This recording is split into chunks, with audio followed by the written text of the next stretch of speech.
So my name is Scott Feld. I'm a professor of sociology at Purdue University. So several years ago, I discovered and was surprised to find that it's always true in social networks that friends in general have more friends on average than people do. And I reported that in the American Journal of Sociology, and it became known as the friendship paradox. And so it has the somewhat surprising implication that most people, most of the time, find that their friends on average have more friends than they do. So people are often skeptical about this because people assume that if there's a pair of friends, one must have more friends and the other must have less friends. So you would expect that half the people would have more friends than their friend and half the people would have less friends than their friend. But that's people's intuition, but it's not actually the way it works. The way it works is that some people have a lot of friends, and those people with a lot of friends are friends of all of us. And so we compare ourselves, when we look at our friends, with those people who have a lot of friends who are all of our friends.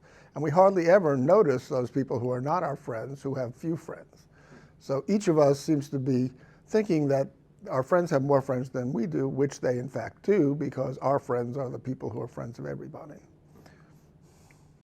So the implications are at two general levels, and there are a lot of possible implications, but one is from the perspective of a particular person.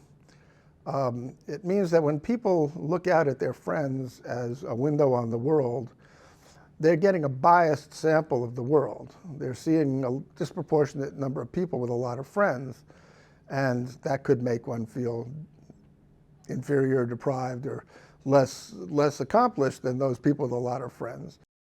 At the social level, it affects the way diffusion works, the way things spread over social networks.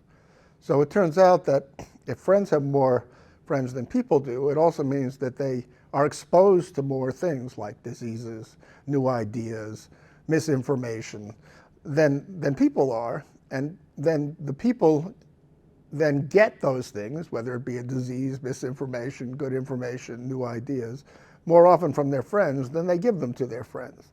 And so there are certain people, those people with a lot of friends, which have very disproportionate influence, and each of us tends to be the receiver of that influence rather than the source of that influence. Now, some people have to be the source, but disproportionately they are the friends.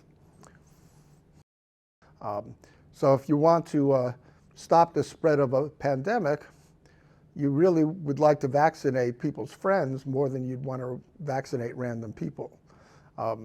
If you want to encourage people to try a new product, you'd want to get that product in the hands of people's friends more than just in the hands of random people.